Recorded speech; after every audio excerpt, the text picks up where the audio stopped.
எல்லாருக்கும் வணக்கம். பார்ட் 1ல் நம்ம புது ஃபயர் பேனல் அலாரம் ஓப்பன் பண்ணி உள்ளே என்னெல்லாம் இருக்குங்கிறத பார்த்தோம். பார்ட் 2ல் நம்ம அதுக்கு கனெக்ஷன் கொடுத்து அது எப்படி ஒர்க் ஆகுது அப்படிங்கிறத டெஸ்ட் பண்ண போகிறோம். இப்போ நம்ம மெயின் சப்ளை இந்த இடத்துல 230 வோல்ட்டு இந்த இடத்துல கொடுத்துருக்கோம், ட்ரான்ஸ்ஃபார்மருக்கு கொடுத்துருக்கோம். அது ட்ரான்ஸ்ஃபார்மர்லேருந்து 24 வோல்ட்டாக மெயின் போர்டுக்கு போகுது. நான் ஏற்கனவே சொன்ன மாதிரி ஜோன் 1, ஜோன் 2, ஜோன் 3 அப்படி இருக்குது. இந்த இடத்துல ஜோன் 1லேருந்து நான் ஒரு ஒயரை எடுத்து மேனுவல் காலிங் பாயிண்ட்டுக்காக கொடுத்துருக்கேன் டெஸ்ட் பண்ணுறதுக்காக. அதிலிருந்து ஒரு பிளாக் ஒயரை எடுத்து கிரவுண்டில் கொடுத்துருக்கேன்.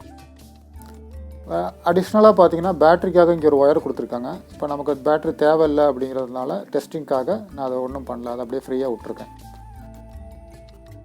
மெயின் சப்ளை நான் எக்ஸ்டென்ஷன் போர்டில் இப்போ எடுக்க போகிறேன்.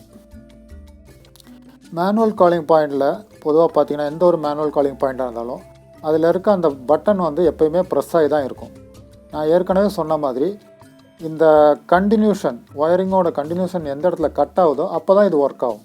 ஸோ இது கட் ஆகாமல் இருக்கிறதுக்காக எந்த மேனுவல் காலிங் பாயிண்ட்டாக இருந்தாலும் அது ப்ரெஸ் ஆகி தான் இருக்கும். அது ரிலீஸ் ஆகிறப்ப தான் ஃபயர் அலாரம் அடிக்கும். இப்போ நம்ம இந்த பீஸை வைக்கிறப்ப அந்த பட்டன் என்ன ஆயிடுதுன்னா ப்ரெஸ் ஆயிடுது. நம்ம இதை ப்ரெஸ் பண்ணுறப்ப அந்த பட்டன் திரும்ப ரிலீஸ் ஆகும். அது ரிலீஸ் ஆகிறப்ப ஃபயர் அலாரம் அடிக்க ஆரம்பிக்கும். மேனுவல் காலிங் பாயிண்ட்டு பல டைப்பில் இருந்தால் கூட எல்லாத்தோட ஒர்க்கிங் பிரின்சிபலும் இதே மாதிரி சேமாக தான் இருக்குது. நம்ம இதை க்ளோஸ் பண்ணிடலாம். க்ளோஸ் பண்ணிவிட்டு நான் இப்போ பவர் சப்ளை கொடுக்க போகிறேன். சப்ளை வந்துடுச்சு. ஜோன் 1ல் மட்டும் நம்ம கொடுத்துருக்கிறதுனால அந்த ஜோன் 1ல் மட்டும்தான் ஃபயர் அலாரம் வரும். இப்போ பார்த்தீங்கன்னா ஜோன் நார்மல்னு சொல்லி டிஸ்பிளேயில் காட்டுது. பாக்கி எல்லாமே ரெசிஸ்டன்ஸ் கொடுத்து நம்ம டம்மியாக வச்சுருக்கோம். பார்த்தீங்களா, பாக்கி எல்லாத்துலேயுமே ரெசிஸ்டன்ஸ் கொடுத்துருக்கு. அது ஒயரிங் கண்டினியூட்டி கிடைக்கிறதுக்காக அந்த ரெசிஸ்டன்ஸ் அப்படி கொடுத்துருக்கோம். ஜோன் 1ல் மட்டும் அந்த ரெசிஸ்டன்ஸை எடுத்து விட்டுட்டு நம்ம அந்த இடத்துல ஒயர் கொடுத்துருக்கோம்.